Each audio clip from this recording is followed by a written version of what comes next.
We all remember that feeling when, a tiny microscopic threat just put the brakes on the entire world. Mm. But what happens after a crisis like that?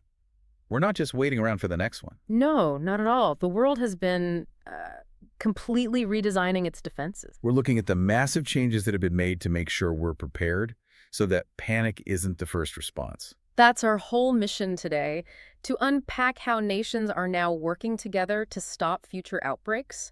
We're talking early warnings, new tech, and why no country can do this alone. And there's a term for all of this, right? There is. The umbrella term for this whole operation is global health security. It's all about working together to minimize the impact of any public health emergency. Okay, so where does that start? What's the foundation of it all? It really starts with trust. And, maybe more importantly, speed.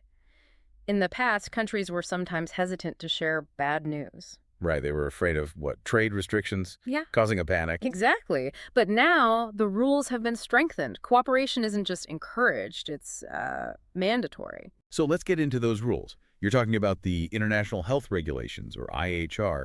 What do they actually force countries to do? They set a really strict global standard. Every member country has to notify the World Health Organization about any unusual or dangerous disease outbreak. And what's the time frame on that?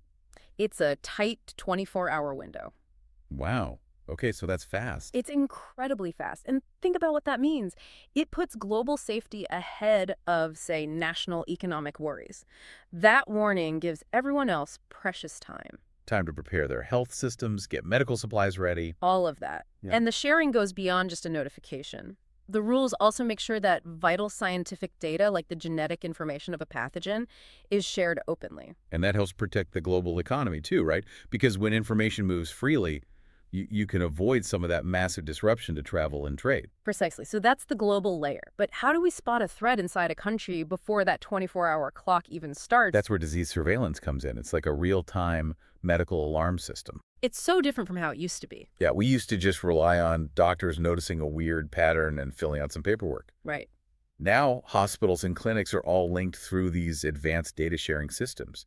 They can spot unusual patterns in real time. So if one particular zip code suddenly has a spike in, say, flu-like The symptoms, system flags it instantly. what's really fascinating to me, though, is the predictive power they're building in. Scientists are using these really sophisticated computer models. So it's not just about what's happening now, it's about what could happen next. Exactly. They can predict outbreaks based on environmental factors. If a climate shift affects mosquito populations or animal migration changes, the models flag certain areas as high risk. To like a data-driven crystal ball. Sort of, yeah. And that surveillance is focused on high traffic areas, too. International airports, major shipping ports.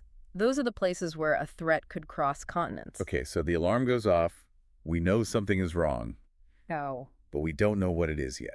And that's where diagnostics come in. Testing is what gives us the evidence. We have two main tools for that, right? We do. First, you have the rapid diagnostic tests. They give you results in, under 15 minutes? They're crucial for quick isolation decisions. But for the real certainty, you need the other tool. You need the PCR machines, correct. PCR is the gold standard. It detects the actual genetic material of the virus with extremely high accuracy. So rapid tests give you speed. And PCR gives you certainty. And all that test data flows right back into the surveillance system. Instantly. That constant feedback loop means health officials are acting on live information, sometimes down to the neighborhood level. It's how you break the chain of infection early. So once we found the threat, the next step is building the shield.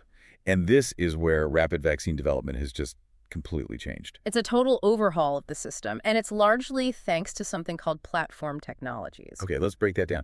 A platform technology is like a standardized vehicle.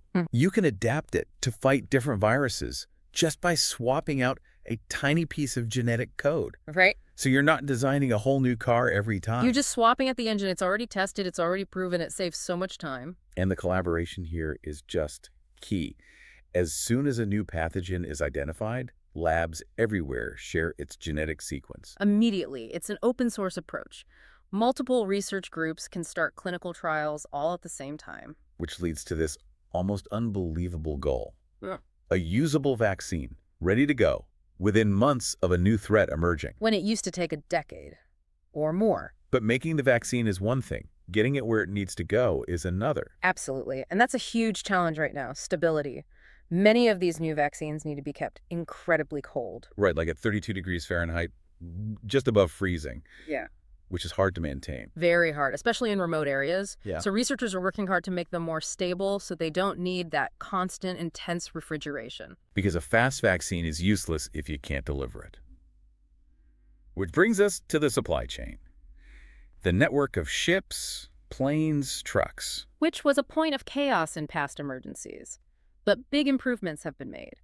Logistics companies now use tracking software that monitors not just location, but temperature. So if a refrigerated container warms up, an alarm goes off. Instantly. And on a bigger scale, port authorities now have priority lanes just for medical cargo. So critical supplies can bypass the long customs lines. Yes.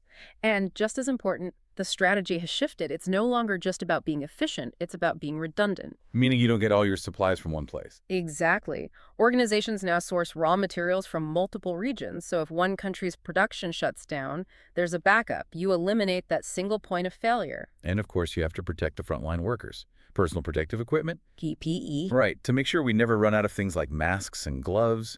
Many countries have built their own domestic manufacturing plants. So we're not totally reliant on international suppliers during a crisis. And that gear goes into these huge stockpiles. Strategic stockpiles.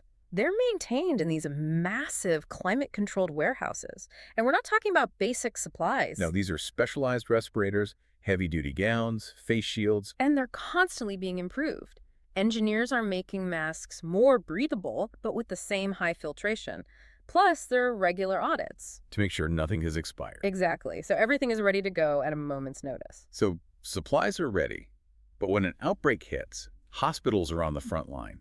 And they get hit with this sudden, huge surge of patients. And our systems have changed to manage that pressure. It's all part of hospital capacity management. But how does a hospital just suddenly get bigger overnight? They use something called modular building techniques. These are pre-made units that let them build temporary wards really fast. You mean like in a parking lot or a convention center? In a parking lot, a gym, wherever they have space, they can double their bed capacity in just a few days, and they keep extra beds and ventilators in storage for exactly this reason. And the buildings themselves are better designed for it. Yes, especially the oxygen systems. They're now built to deliver much higher volumes of gas to many rooms at once, which is critical for a respiratory illness. Plus, we're using tech to keep people who aren't critically ill out of the waiting rooms. That's telemedicine.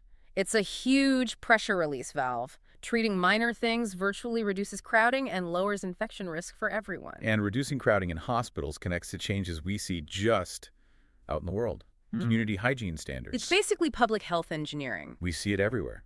Yeah. Public transit has deep cleaning schedules. New buildings have touchless soap dispensers and automatic doors. Hand sanitizer stations are everywhere now. Malls, schools, offices. But one of the biggest changes is one you can't even see. The air you breathe.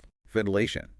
Modern buildings are now designed to filter out tiny particles and bring in more fresh outdoor air. It just dilutes anything that might be floating around. And of course, the simple things still matter most. Covering your mouth when you cough.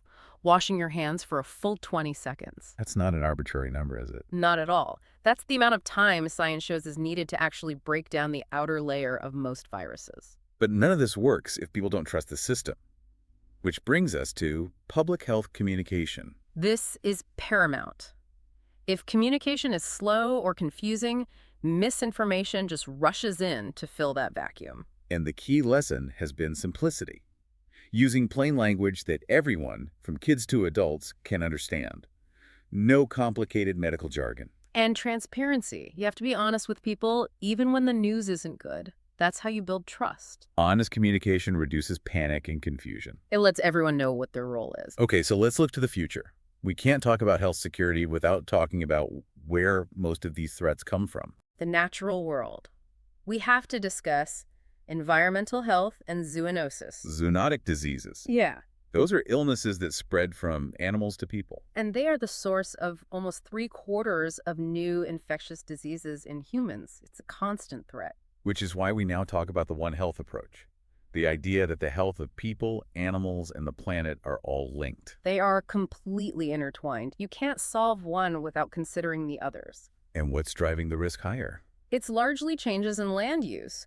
When we cut down forests, we come into close contact with wildlife species that carry pathogens we've never seen before. And that increases the risk of zoonotic spillover when a virus makes that jump from an animal to a person. Which is why scientists are now actively monitoring wildlife in those areas to find potential threats before they spill over. And to fight these threats, we're leaning hard on technology, digital health innovations. They're making our response times so much faster. Your own phone can be part of the warning system now. Absolutely. Mobile apps can track symptoms, and wearable devices like a smartwatch can monitor your heart rate or blood oxygen, maybe even spot signs of an infection before you feel sick. And to process all that data. That's where artificial intelligence, or AI, is a game changer. AI can analyze millions of data points, travel patterns, social media, environmental data to find patterns in disease spread way faster than a human ever could. And technology is even helping with the physical delivery of medicine. Definitely. We're seeing drones being used to deliver blood samples or vaccines to remote areas that are hard to reach, especially during a lockdown. So from a sensor on your wrist to an AI analyzing the entire globe, tech is speeding everything up. It's unifying our ability to predict and react. Well, that brings us to the end. Global health security isn't just one thing. It's this incredibly complex system of scientists, doctors, engineers, and you. Every single part matters, from the fast-tracked vaccines down to just washing your hands. The foundation is there now. Fast, accurate diagnostics and open, transparent communication. And that knowledge, that transparency, it makes the whole world more resilient. Good luck with your studies. We hope you gain some valuable insight.